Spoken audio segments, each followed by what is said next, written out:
고흥의 자는 원탄이며 옥은 오현 사람이다. 오록에 이르길 고흥의 증조부는 고봉이며 자는 계홍인데 영천태수를 지냈다. 채백계가 북쪽에서 돌아와 일찍이 원수를 피해 오군에 있었는데 고흥이 그를 따라 검은고와 글을 배웠다. 강표전에 이르길 고흥이 채용을 따라다니며 학문을 배웠는데 한결같이 청정하고 명민하여 가르침을 바꿀 정도였다. 채용이 그를 귀하고 기이하게 여겨 말했다. 그대는 반드시 뜻을 이룰 것이니 지금 내 이름을 그대에게 준다. 그래서 고흥과 채용의 이름이 같은 것은 이 때문이다. 오록에 이르길 고흥의 자가 원탄인 것은 채용이 감탄했던 바를 말하는 것이라 이 때문에 자로 삼았다. 주와 군에서 표를 올려 청구하여 약관의 나이에 합비의 현장이 되고 이후로 고가 상원으로 전보된 모든 곳에서 정치적 업적이 있었다. 손권이 회계태수를 맡게 되자 그 군으로 가지 않고 고흥을 군승으로 삼아 태수의 업무를 대행하게 하니 도적들을 토벌해 없애 군의 경내가 편안하고 조용해졌는데 관리와 백성들이 모두 다시 돌아왔다. 몇 년 후에 들어가 좌사마가 되었다. 손권이 오왕이 되자 누차 대리, 봉상으로 승진하였고 상서령을 맡아 양수양후에 봉해졌지만 제후에 봉해준 것에 절하고 간사로 돌아오니 집안 사람들은 전혀 몰랐다가 후에 소문이 나자 이에 놀랐다. 황무 4년 어머니를 오에서 맞이했다. 도착하자 손권이 가서 축하하고 뜰에서 어머니에게 친히 절하였고 공경대신들이 다 모였으며 후에 태자 또한 가서 축하했다. 고흥의 사람됨은 술을 마시지 않고 말수가 적으며 행동거지가 때에 맞았다. 손권이 한 번은 감탄하며 말했다. 고구는 말을 잘하지도 않지만 말하면 꼭 들어맞는 바가 있다. 술자리 연회에서 기뻐하고 즐길 때면 주변 사람들은 술로 실수하면 고흥이 꼭 지켜볼까 두려워하여 이 때문에 감히 제 방자하게 구는 사람이 없었다. 손권이 또 말했다. 고궁이 자리에 앉아 있으면 사람들이 즐거워하지 못하게 한다. 그 어렵게 여기는 것이 이와 같았다. 이해 고처 태상으로 삼고 봉작을 올려 예릉우라 하고 손소를 대신해 승상이 되어 상서의 일을 다스리게 했다. 문무의 장수와 관리들을 선발 등용할 때 각자 그 직임에 능한 바를 따랐으며 자신의 마음에 따라 정하고 많은 일이 없었다. 이때 민간에 보내어 널리 물었는데 정사의 직임에 알맞은 것이 있으면 번번이 은밀히 보고했다. 만약 받아들여 쓸만하면 곧 손권에게로 돌리고 쓰지 못할 것이면 끝내 내세워 누설하지 않았다. 손권이 이 때문에 그를 중히 여겼다. 그러나 공적으로 조정해서 진언할 것이 있으면 말과 안색은 비록 순해도 견제하는 태도는 엄정했다. 손권이 일찍이 정치에 득실을 자문한 적이 있었는데 장소는 이에 들었던 것을 골라 진언했는데 자못법령이 크게 빽빽해져 형벌이 약간 과중해져 마땅히 없애고 덜어야 할 것이 있다고 했다. 손권이 묵묵히 있다가 돌아보며 고흥에게 물었다. 그대는 어찌해야 한다고 보? 고흥이 대답했다. 신이 들은 것 또한 장소가 진언한 바와 같습니다. 이에 손권이 옥사를 의논하여 형벌을 경감했다. 강표전에 이르길 손권은 항상 중서랑에게 고흥에게 가서 자문해 보게 했다. 만약 고흥과 뜻이 합치되면 그 일은 시행되었고 서로 반대되면 더 연구하고 논의하게 하여 술과 음식을 베풀어 주었다.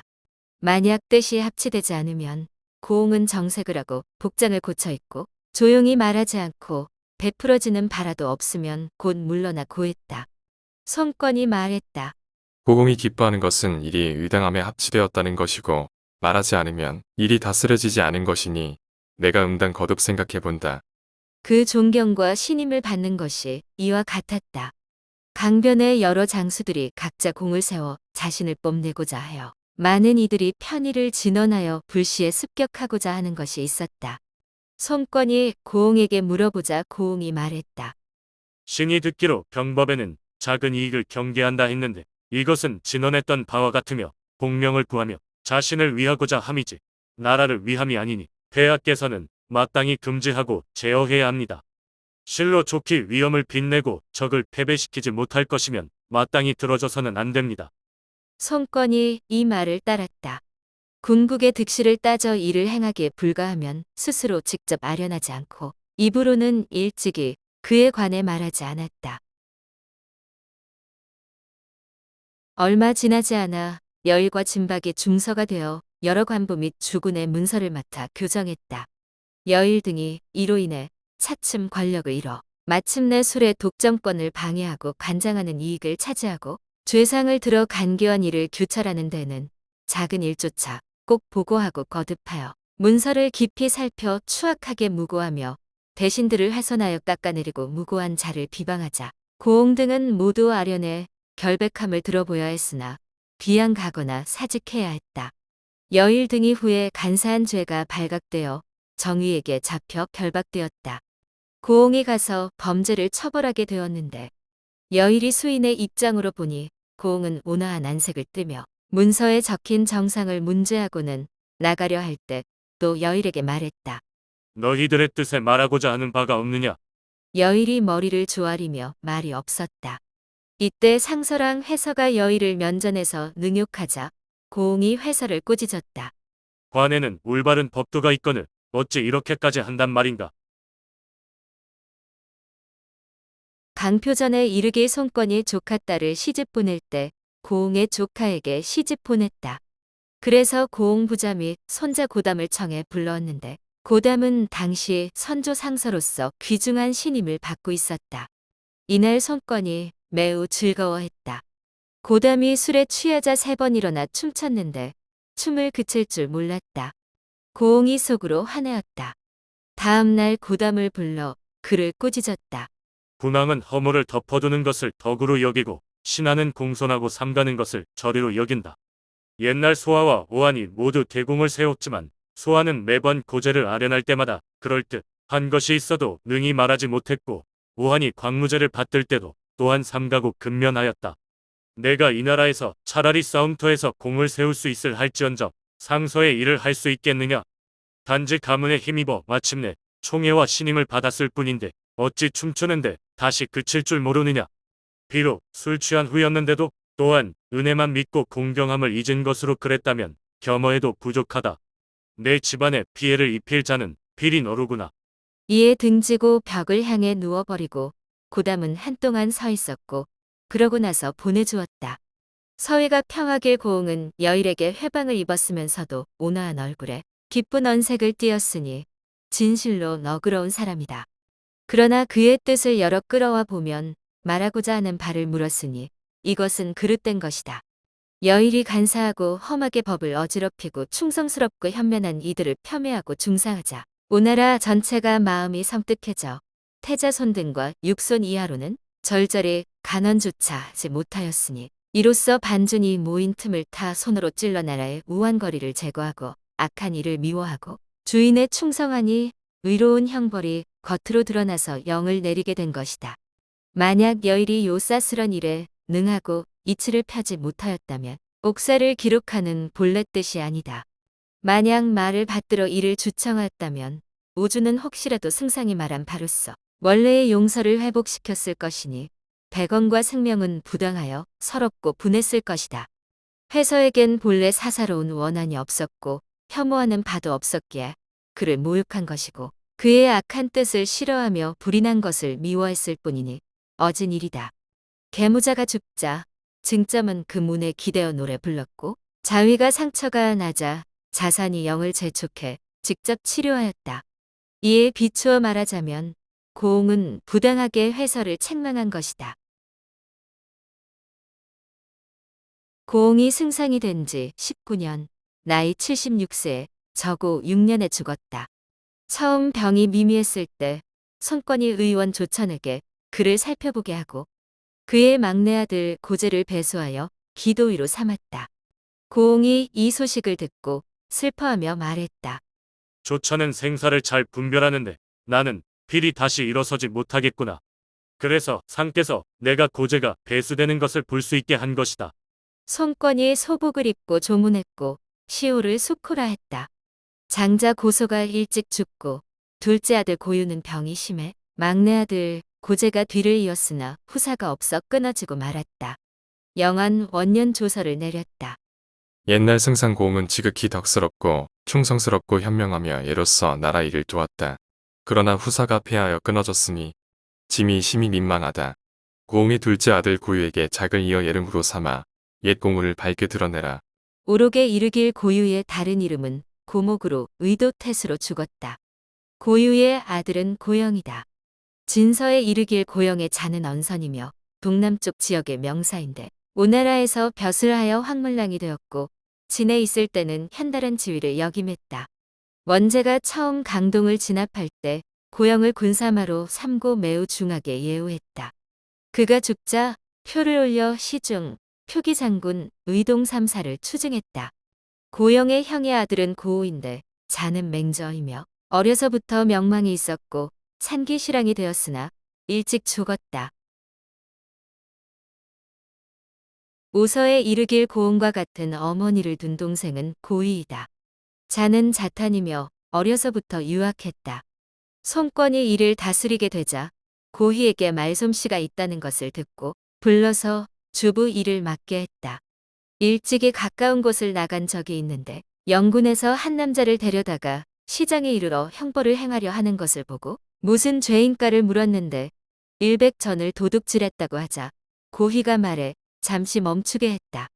잠시 후 궁궐로 달려 들어가 진언했다. 바야흐로 지금은 선비를 길러 북쪽 오랑캐를 도모해야 하는데 이 병정이 창건한 짜임을 부었고 또한 도둑질한 것은 적으니 제 어리석은 생각으로 통촉해 주시길 바랍니다. 손권이 이를 허락하며 훌륭하게 여겼다. 동조연으로 벼슬이 옮겨졌다. 혹 소문에 조공이 동쪽으로 향하고자 한다고 전해지니 손권이 고희를 불러냈다. 병은 나의 신복이니 지금 조맹덕이 다른 뜻을 품고 있다고 전해지는데 좋게 일을 헤아려 볼 수 없으니 병이 나를 위해 알아봐 주오.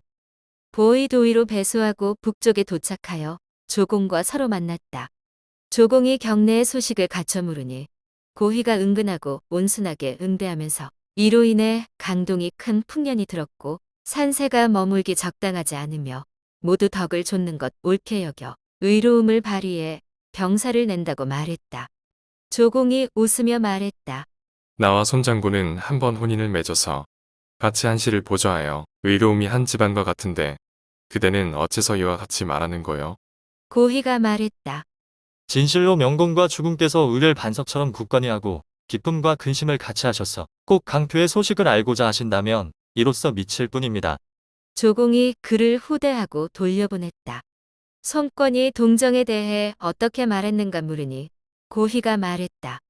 적국에서는 사정을 숨기고 있어 끝내 캐내어 살펴보기 어려웠습니다. 그러나 제가 은밀히 캐물으니 지금 원담과 전쟁으로 하느라 다른 뜻은 없었습니다. 이에 고희를 파동태수로 배수하여 그를 크게 기용하고자 했으나 때마침 죽었다. 아들 고유는 자가 계측이며 어려서부터 명성이 알려져 지위가 진동장군에 이르렀다.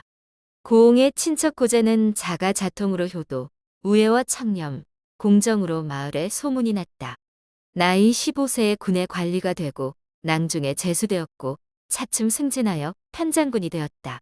손권이 말년에 적자와 서자를 분간치 않기에 고재가 수차례 표기장군 주거와 같이 그 재앙과 복에 관하여 진언했는데 그 말이 절신하고 굳어서 조정에서는 이를 꺼려했다.